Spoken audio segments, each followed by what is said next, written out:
बेटा उद्धव प्रसंग का जो तीसरा पद है आज हम उसको पढ़ेंगे। इसमें गोपियां उद्धव से कह रही हैं कि तुम श्री कृष्ण को त्याग कर रूप रस से हीन जिस ब्रह्म की उपासना को करने के लिए कह रहे हो वो हमारे लिए संभव नहीं है।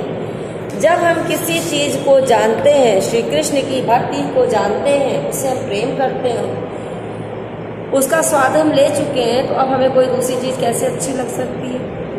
तो उसी का वर्णन आज हम इस पद में पढ़ेंगे। चिंता मणि मंजूर पमारी धूर धारणी में कांच मन मुकुर सुधारी रखिबो। कहा सुधार मैंने संभाल कर रखिबो, कहा मैंने रखने के लिए कह रहे हो। कांच माने शीशा, मन मुकुर माने दर्पण में, मन में चिंतामणि समस्त कामनाओं को पूर्ण करने वाली श्री कृष्ण रूपी चिंतामणि। वियोग आदि, वियोग की आग।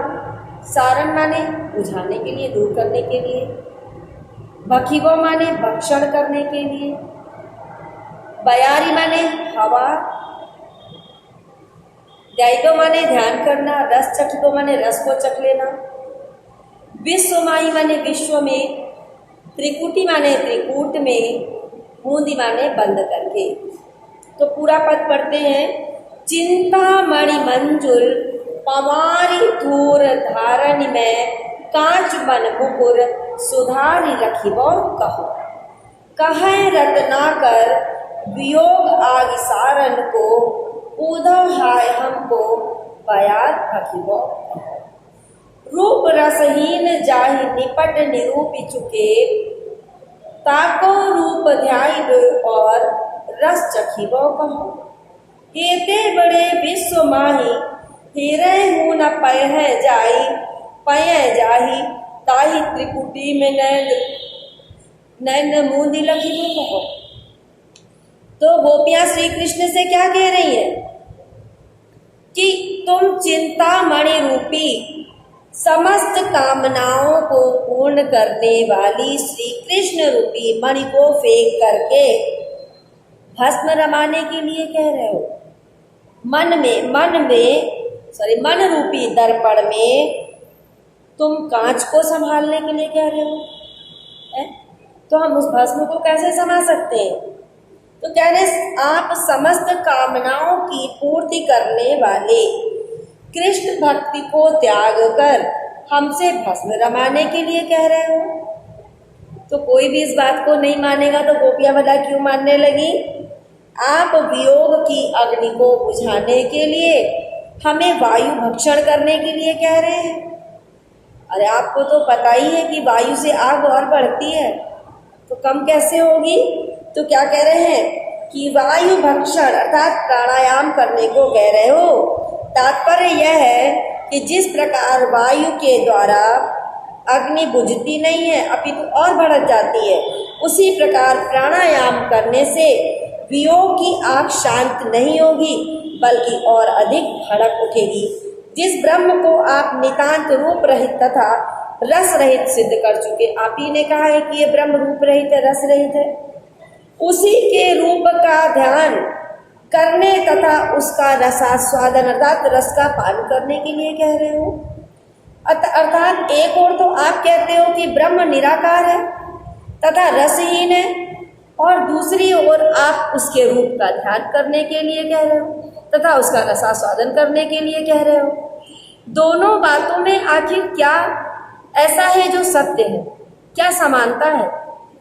इतने बड़े विश्व में जिसको खोजने से नहीं पाया जा सकता था, इतने बड़े विश्व में जिस चीज को हम आंख खोल करके नहीं प्राप्त कर पा रहे, नहीं खोज पा रहे हैं, उसे आप आंख बंद करके त्रिकूट चक्र में देखने की बात कर रहे हो।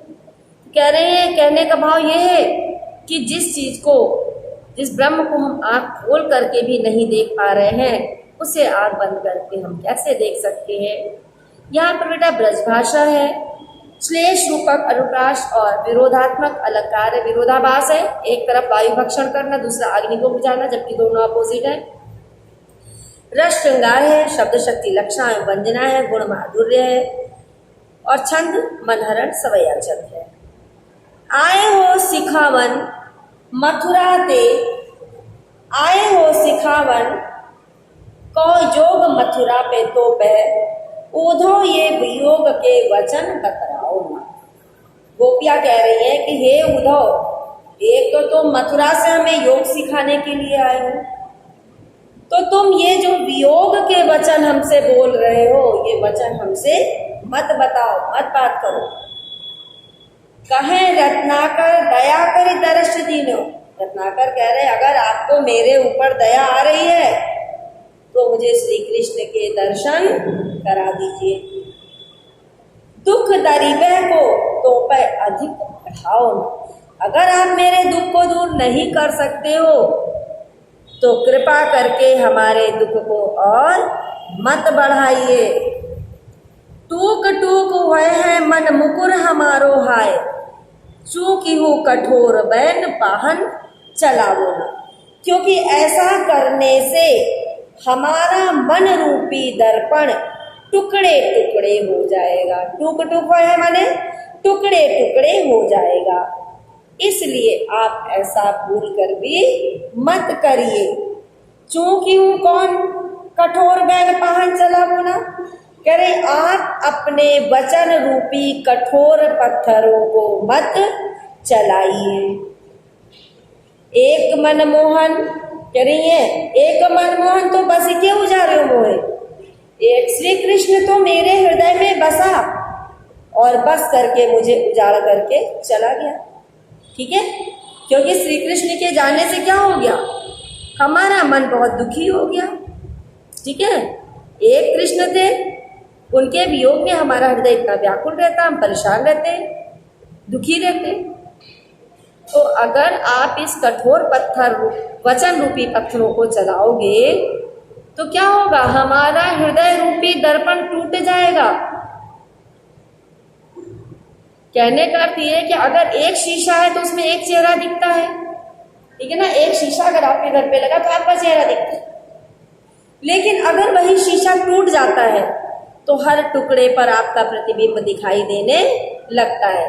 तो गोपियां क्या कह रही हैं कि एक श्री कृष्ण मेरे मन में बस गया, उसने तो मुझे उजाड़ दिया, लेकिन अगर अनेक श्री कृष्ण मेरे मन में बस जाएंगे तो कह रही है कि तो हमारा क्या हाल होगा। अर्थात एक ही श्री कृष्ण ने हमें इतना अधिक पीड़ित कर रखा है, जब हृदय में अनेक श्री कृष्ण होंगे तो हमारी कैसी दुर्दशा होगी, इसका अनुमान सहज ही लगाया जा सकता है, सरलता से लगाया जा सकता है। तो बेटा इसमें जो एक्सरसाइज थी वो भी आप अपने आप करते नहीं हो, समझ लो। तो हमारी सबसे पहले एक्सरसाइज थी कि मेरे मन भावन के उद्धव के आवन की, इसमें अंडरलाइन नीचे की 2 लाइनें थी, हमको लिखे हुए कहा, हमको लिखे हुए कहा, हमको लिखे हुए कहा, कान सब है। तो सबसे पहला प्रश्न होता है कि प्रस्तुत पद्यांश के शीर्षक तथा कवि का नाम लिखिए। तो प्रस्तुत पद्यांश का शीर्षक है उद्धव प्रसंग और कवि का नाम है जगन्नाथ दास रत्नाकर। दूसरा प्रश्न होता है रेखांकित अंश की व्याख्या कीजिए। तो यहाँ जगन्नाथ दास रत्नाकर जी गोपियों के शब्द में कहते हैं कि जैसे ही उद्धव के आने की खबर ब्रजगांव की गोपियों को मिलती है, वो दौड़ दौड़ के नंद बाबा के दरवाजे पर आती हैं और अपने पंजों, कमल रूपी पंजों पर उचक उचक करके पूछती हैं, हमारे लिए क्या लिखा है, हमारे लिए क्या लिखा है, हमारे लिए क्या लिखा है। इस प्रकार के वचन सभी गोपियां बोलने लगती हैं। तीसरा प्रश्न है, किसके आने का समाचार पाकर गोपियों के झुंड दौड़ दौड़ कर नंद जी के द्वार पर आने लगते हैं। तो निश्चित से बेटा उद्धव के आने का समाचार पाकर गोपियों के झुंड नंद बाबा के द्वार पर आने लगते हैं। गोपियों के पास श्री कृष्ण का संदेश लेकर कौन आया। अगर आप पद ध्यान से सुनते हैं तो सारे प्रश्नों के उत्तर आपको मिल जाते हैं। तो गोपियों के पास श्री कृष्ण का संदेश लेकर उद्धव जी आए थे। दौरी दौरी नंद पौरी आवन तबे लगी। प्रस्तुत पंक्ति में कौन सा अलंकार है? तो दौरी दौरी, दौड़ दौड़, एक ही शब्द की दो बार आवृत्ति होने के कारण यहाँ पे पुनरुक्ति प्रकाश अलंकार होगा, और एक वर्ण की कई बार आवृत्ति होने के कारण अनुप्रास अलंकार भी होगा। दूसरी एक्सरसाइज है आपकी, कान दूत भय के ब्रह्म दूत भय पधारो आप। इसमें भी आपका प्रथम प्रश्न सेम होगा। पाठ का नाम, शीर्षक का नाम उद्धव प्रसंग, कवि का नाम जगन्नाथ दास रत्नाकर, और इसकी व्याख्या होगी। जगन्नाथ दास रत्नाकर जी कहते हैं कि गोपियां उद्धव से कहती कि हे उद्धव, आप प्रेम की रीति को जाने बिना हमें ब्रह्म का उपदेश दिए चले जा रहे हैं। एक तो सबसे बड़ा कष्ट हम कृष्ण के वियोग में है। हम तो एकमात्र श्री कृष्ण के प्रेम में ही अनुरक्त हैं, वही हमारे सब कुछ है। हम श्री कृष्ण को ही अपना सब कुछ मानते हैं। वे उद्धव से व्यंग्यपूर्ण भाव से पूछती हैं कि आप ब्रजबालाओं की, ब्रज की गोपियों की बुद्धि को बदलने का प्रण लेकर और श्री कृष्ण के दूत बनकर यहाँ आए हैं, अथवा आप ब्रह्म के दूत बनकर के यहाँ आए हैं। कहने को तो आप कृष्ण के दूत बनकर आए हैं, फिर भी आप केवल ब्रह्म की चर्चा किए जा रहे हैं। इसके बाद आपका जो प्रश्न है वो है, गोपियां संदेह प्रकट करते हुए उद्धव से क्या कहती हैं? गोपियां संदेह प्रकट करते हुए उद्धव से कहती हैं कि आप कृष्ण के दूत बनकर आए हैं या ब्रह्म के दूत बनकर आए हैं? किसके दूत हैं आप? गोपियां उद्धव को अनाड़ी क्यों बताती हैं? गोपियों ने उद्धव को अनाड़ी क्यों बताया है? तो बेटा योग मार्ग का संदेश जो पुरुषों को दिया जाने वाला है, उसे स्त्रियों को देने के कारण गोपियां उद्धव को अनाड़ी बता रही हैं। किसमें मिल जाने से बूंद का अस्तित्व मिट जाएगा? तो समुद्र में मिल जाने से बूंद का अस्तित्व मिट जाएगा।